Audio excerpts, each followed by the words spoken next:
Assalamualaikum warahmatullahi wabarakatuh. Perkenalkan kami dari kelompok 5 kelas 5B. Perkenalkan, nama saya Widya Putri Wulandari. Jadi di sini kami akan menjelaskan mengenai review dan pemeriksaan laporan keuangan. Jadi, apa itu audit atau pemeriksaan? Audit adalah proses sistematis untuk mendapatkan dan mengevaluasi bukti secara objektif berhubungan dengan asersi atau pernyataan pihak yang diaudit, mengukur kesesuaian dengan kriteria tertentu, mengkomunikasikan hasil kepada pihak yang berkepentingan. Adapun jenis-jenis auditor, yang pertama yaitu akuntan publik, kedua auditor internal, yang ketiga auditor pemerintah. Auditor pemerintah terdiri dari BPKP, BPK, dan inspektorat. Dasar hukum pemeriksaan keuangan negara. Berdasarkan beberapa undang-undang utama, yaitu yang pertama, Undang-Undang Nomor 17 Tahun 2003 tentang Keuangan Negara. Yang kedua, Undang-Undang Nomor 1 Tahun 2004 tentang Perbendaharaan Negara. Yang ketiga, Undang-Undang Nomor 15 Tahun 2004 tentang Pemeriksaan Pengelolaan dan Tanggung Jawab Keuangan Negara. Yang terakhir, Undang-Undang Nomor 15 Tahun 2006 tentang Badan Pemeriksa Keuangan BPK. Selanjutnya yaitu pemeriksaan keuangan negara. Apa itu pemeriksaan keuangan negara? Berdasarkan Undang-Undang Nomor 15 Tahun 2004, pemeriksaan adalah proses identifikasi masalah, analisis, dan evaluasi. Dilakukan independen, objektif, dan profesional. Berdasarkan standar pemeriksaan untuk menilai kebenaran, kecermatan, kredibilitas, dan keandalan informasi. Bertujuan untuk memberikan penilaian atas pengelolaan dan tanggung jawab keuangan negara. Pemeriksaan keuangan negara meliputi pemeriksaan atas pengelolaan keuangan negara, pemeriksaan atas tanggung jawab keuangan negara, yang terakhir dilakukan oleh BPK dan mencakup seluruh unsur keuangan negara. Ada beberapa jenis-jenis pemeriksaan keuangan negara. Yang pertama, pemeriksaan keuangan negara, yaitu memberikan opini atas laporan keuangan. Yang kedua, pemeriksaan kinerja, yaitu menilai aspek ekonomi, efisiensi, dan efektivitas. Yang terakhir, pemeriksaan dengan tujuan tertentu atau PDTT, yaitu pemeriksaan investigatif, kepatuhan, atau tujuan khusus lainnya.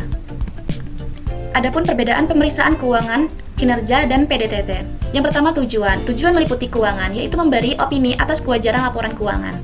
Kinerja, yaitu menilai ekonomi, efisiensi, efektivitas. Yang terakhir, PDTT, yaitu kepatuhan investigasi, tujuan khusus. Yang kedua yaitu hasil. Hasil meliputi keuangan atau opini. Yang kedua, kinerja, kesimpulan dan rekomendasi. Yang terakhir, PDTT, hasil sesuai tujuan. Yang ketiga yaitu lingkup. Lingkup meliputi keuangan, yaitu seluruh laporan keuangan. Yang kedua, kinerja dan PDTT, yaitu lebih spesifik. Yang keempat, ada waktu pemeriksaan meliputi keuangan atau reguler atau berkala. Yang kedua, kinerja dan PDTT, yaitu tidak reguler. Dan yang kelima, yaitu rekomendasi. Yang rekomendasi ini meliputi keuangan, yaitu tidak wajib. Yang kedua, kinerja, yaitu wajib.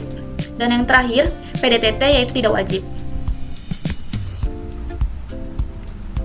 Adapun ruang lingkup pemeriksaan keuangan negara atau SPKN 2017 meliputi yang pertama, pemeriksaan atas pengelolaan dan tanggung jawab keuangan negara. Yang kedua, pengelolaan mencakup perencanaan, pelaksanaan, pengawasan, dan pertanggungjawaban.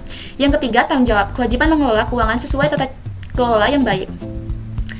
Adapun lingkup keuangan negara. Lingkup keuangan negara ini mencakup penerimaan negara, pengeluaran dan penerimaan daerah, kekayaan penggara daerah dikelola sendiri dan atau pihak lain.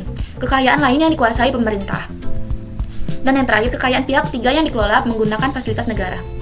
Adapun kewenangan pemeriksaan BPK atau Undang-Undang 15 Tahun 2004 Pasal 10.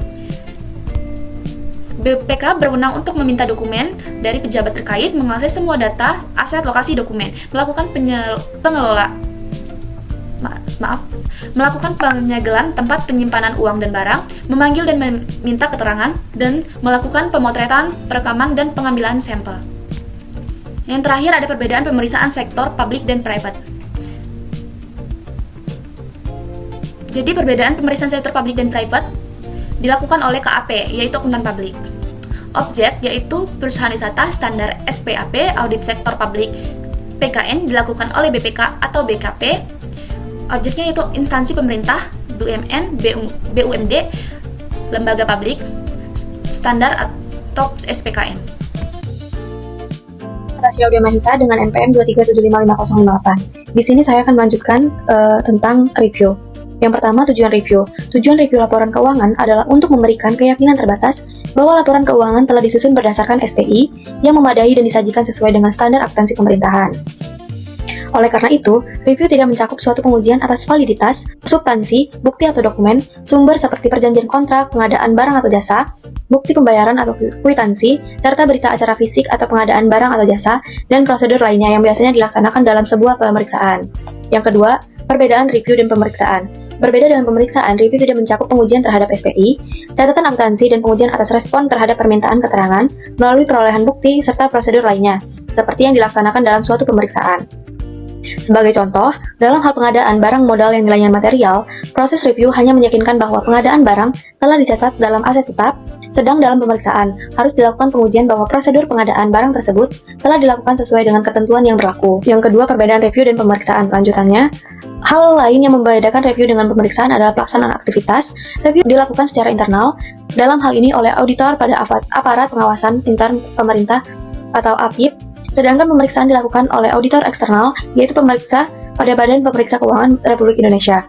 Berdasarkan ayat 1 pasal 49 Peraturan Pemerintah Nomor 60 Tahun 2008, APIP terdiri dari BPKP, Inspektorat Jenderal atau nama lain yang secara fungsional melaksanakan pengawasan intern, Inspektorat Provinsi, dan Inspektorat Kabupaten atau Kota. Oleh karena itu, yang melaksanakan review atas laporan keuangan pemerintah daerah adalah Inspektorat Provinsi untuk laporan keuangan pemerintah, Provinsi dan Inspektorat Kabupaten atau Kota untuk laporan keuangan pemerintah kabupaten atau kota. Yang ketiga, tujuan pemeriksaan keuangan. Pemeriksaan keuangan adalah pemeriksaan yang bertujuan untuk memberikan keyakinan yang memadai apakah laporan keuangan telah disajikan secara wajar dalam semua hal yang material. Semua dengan prinsip akuntansi yang berlaku umum di Indonesia atau basis akuntansi komprehensif selain prinsip akuntansi yang berlaku umum di Indonesia. D. Standar pemeriksaan keuangan. SPKN 2017, Peraturan BPK Nomor 1 Tahun 2017 tentang SPKN. Lampiran peraturan, kerangka konseptual, PSP 100 Standar Umum, PSP 200 Standar Pelaksanaan, PSP 300 Standar Pelaporan. Pengguna SPKN. Pasal 4, SPKN berlaku untuk semua pemeriksaan yang dilaksanakan terhadap entitas, program, kegiatan, serta fungsi berkaitan dengan pelaksanaan pengelolaan dan tanggung jawab keuangan negara yang memiliki tingkat keyakinan memadai. Pasal 5, SPKN berlaku bagi BPK, akuntan publik atau pihak lainnya yang melaksanakan pemeriksaan atas pengelolaan dan tanggung jawab keuangan negara untuk dan atas nama BPK. Akuntan publik yang melakukan pemeriksaan keuangan negara berdasarkan ketentuan undang-undang dan aparat pengawasan intern pemerintah yang melakukan audit kinerja dan audit dengan tujuan tertentu. D. Asersi manajemen. Yang pertama, asersi manajemen. Asersi adalah pernyataan manajemen yang terkandung di dalam komponen laporan keuangan. Pernyataan tersebut dapat bersifat implisit atau eksplisit. Asersi manajemen meliputi yang pertama, keberadaan dan keterjadian, yang kedua, kelengkapan, yang ketiga, hak dan kewajiban, yang keempat, penilaian dan pengalokasian, dan yang terakhir, penyajian dan pengungkapan. Penjelasan asersi manajemen. Yang A, asersi keberadaan dan keterjadian. Berhubungan dengan aspek yang pertama, apakah aset, kewajiban, dan ekuitas yang tercantum dalam neraca dan catatan atas laporan keuangan (CALK) memang benar-benar ada pertanggal neraca. Yang kedua, apakah pendapatan serta belanja yang dilaporkan dalam laporan realisasi anggaran (LRA) dan CALK memang benar-benar telah terjadi selama periode pelaporan. Yang ketiga, apakah transaksi operasional, investasi, pembiayaan, dan transaksi non-anggaran yang mempengaruhi kas yang dilaporkan dalam laporan arus kas dan CALK memang benar-benar telah terjadi selama periode pelaporan. B. Asersi kelengkapan. Berhubungan dengan jaminan bahwa semua transaksi dan rekening yang seharusnya telah disajikan dalam laporan keuangan memang telah tercermin dalam laporan keuangan dan tidak ada hal-hal yang material yang tertinggal dan tidak diungkapkan. C. Asersi hak dan kewajiban. Berhubungan dengan keyakinan bahwa aset yang disajikan dalam laporan keuangan memang benar-benar hak entitas dan bahwa hutang yang disajikan dalam laporan keuangan memang benar-benar kewajiban entitas pertanggal laporan keuangan. D. Asersi penilaian. Berhubungan dengan keyakinan bahwa akun-akun yang disajikan dalam laporan keuangan telah mencerminkan nilai yang semestinya. E. Asersi penyajian dan pengungkapan. Berhubungan dengan jaminan bahwa akun-akun yang disajikan dalam laporan keuangan telah diklasifikasikan, dijelaskan, dan diungkapkan secara semestinya. Contoh asersi atas suatu akun. Neraca Kabupaten AAA tanggal 31 Desember 2011 mencantumkan rekening kas sebesar 99.800.765.000. Question, apa asersi atas akun kas tersebut? Perkenalkan, nama saya Yulianti dengan NPM 23755068 dari kelas 5B. Di sini saya akan menjelaskan mengenai metodologi pemeriksaan. Jadi metodologi ini tuh membagi proses pemeriksaan keuangan menjadi 3 tahapan besar. Yang pertama itu ada tahap perencanaan. Tahap perencanaan itu bertujuan untuk memahami objek pemeriksaan sehingga auditor itu bisa menentukan area yang beresiko dan merancang prosedur audit yang tepat. Nah, di sini ada beberapa komponen. yaitu ada 10 komponen. Yang pertama yaitu pemahaman tujuan pemeriksaan dan harapan penugasan.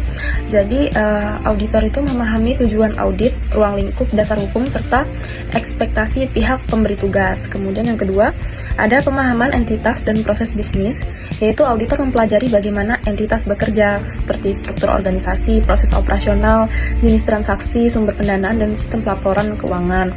Kemudian ada pemahaman hasil pemeriksaan sebelumnya, kemudian pelaksanaan prosedur analitis awal.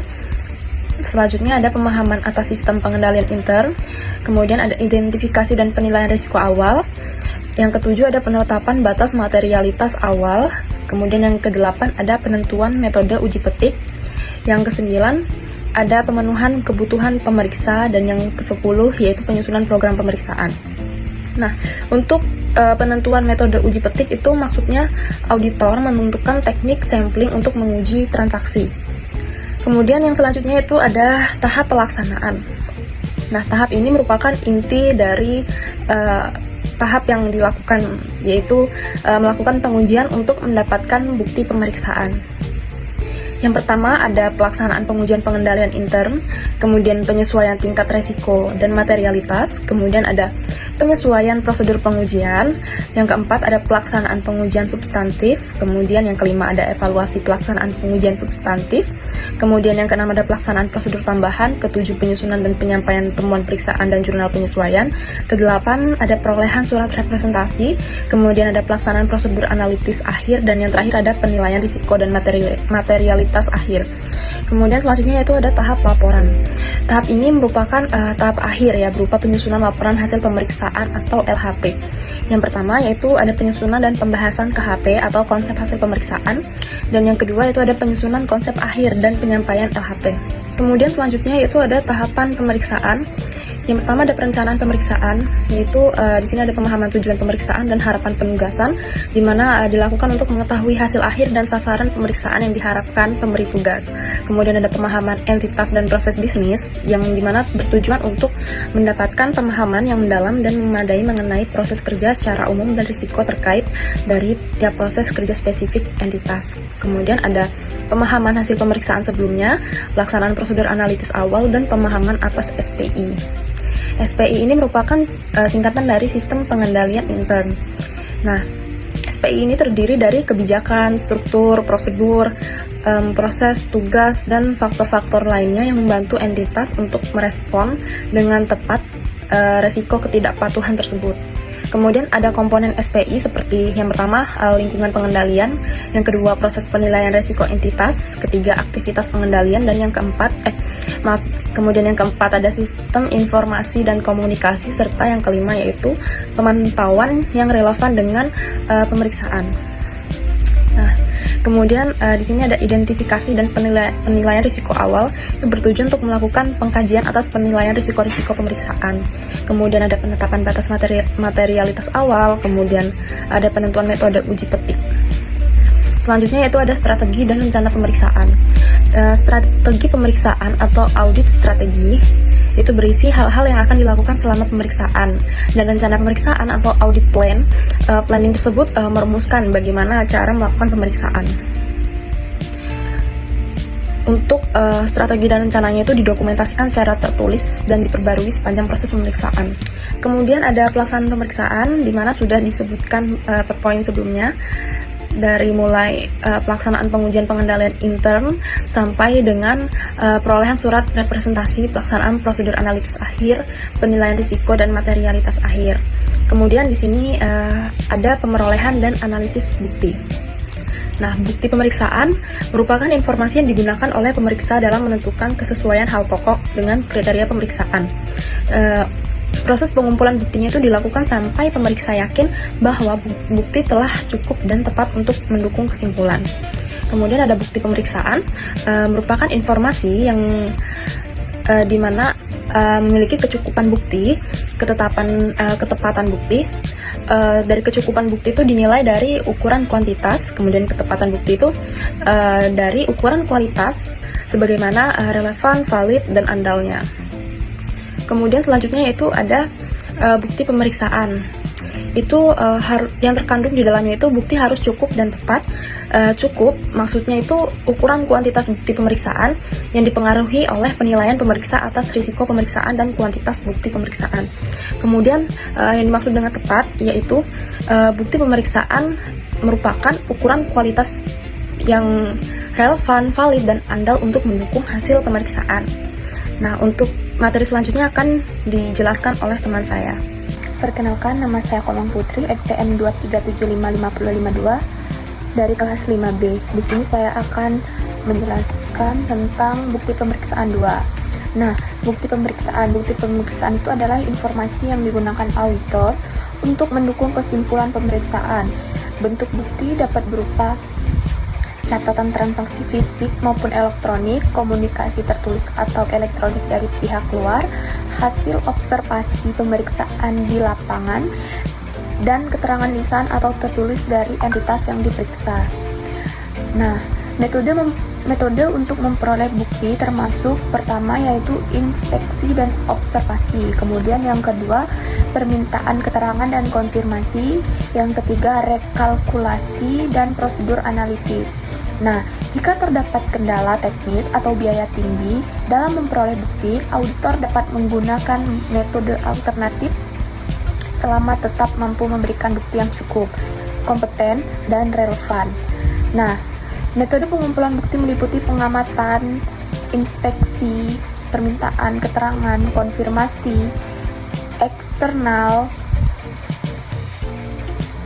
reformans, perhitungan ulang, pengujian substantif, uji pengendalian, dan prosedur analitis. Nah, yang selanjutnya itu pengembangan temuan pemeriksaan. Nah, dalam menyusun temuan terdapat unsur wajib yang harus ada, yaitu kondisi atau keadaan yang ditemukan di lapangan. Kemudian yang kedua itu kriteria atau standar atau acuan yang seharusnya berlaku. Kemudian yang ketiga itu akibat atau dampak dari ketidaksesuaian antara kondisi dan kriteria. Nah, unsur sebab dapat ditambahkan jika auditor ingin menelusuri penyebab utama terjadinya ketidakpatuhan. Dalam penyusunan temuan, auditor harus memastikan temuan sesuai dengan tujuan pemeriksaan, didukung bukti yang kuat, serta disusun secara logis, akurat, dan lengkap. Kemudian langkah penyusunan temuan itu ada 3. Yang pertama itu menganalisis bukti untuk melihat perbedaan kondisi dan kriteria. Yang kedua itu mengidentifikasi akibat dan kemungkinan sebab. Nah, yang terakhir itu menyusun unsur temuan menjadi hasil pemeriksaan.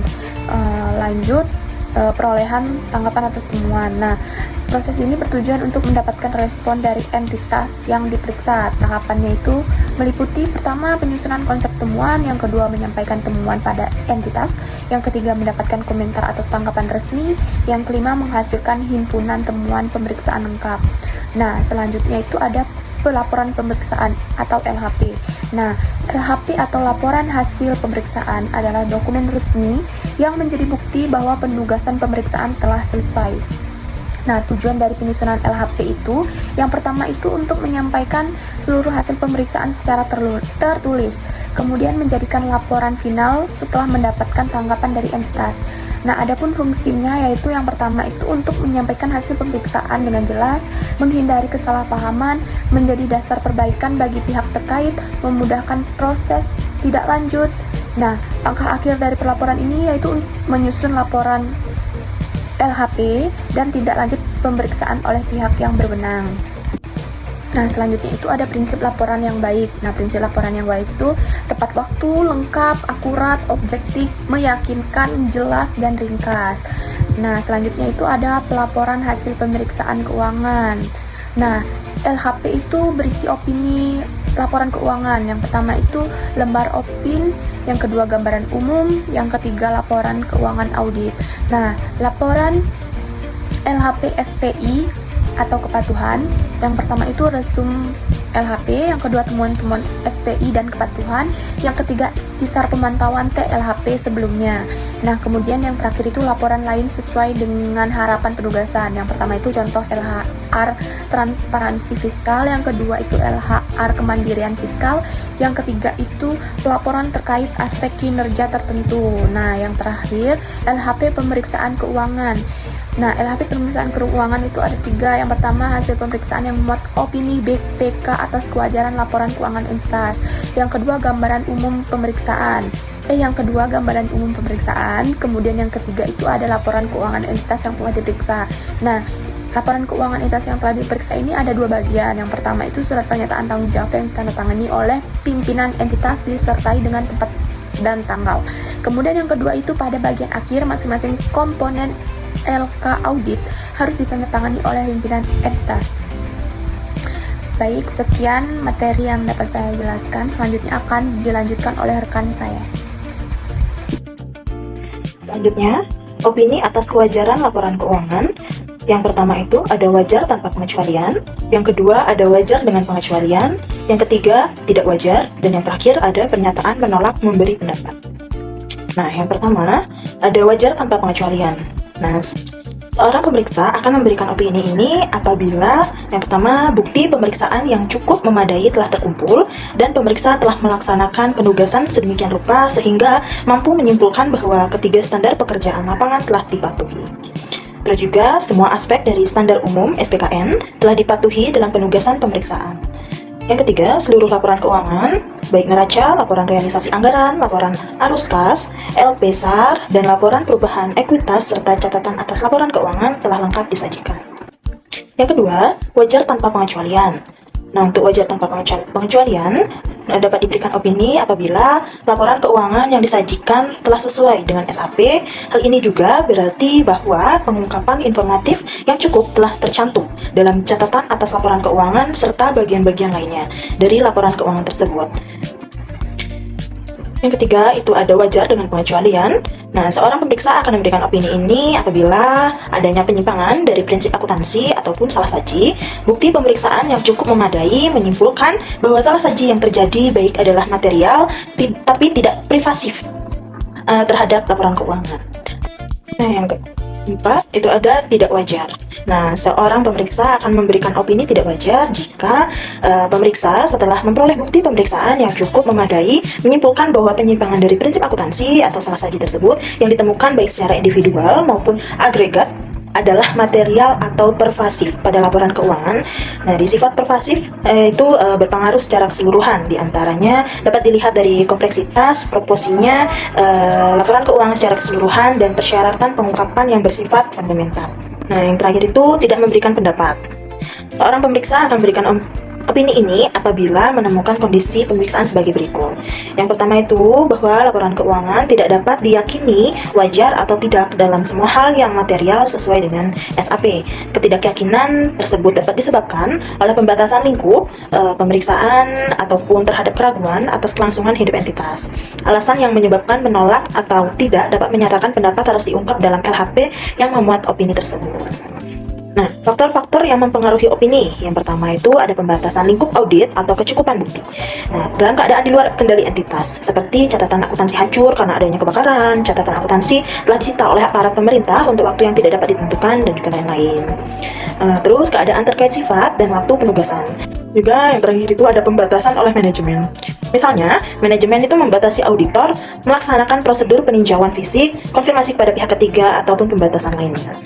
Nah, faktor-faktor yang mempengaruhi opini. Yang kedua itu ada penyimpangan dari prinsip akuntansi atau salah saji, kesesuaian pilihan kebijakan akuntansi, terus juga menerapkan kebijakan akuntansi terpilih.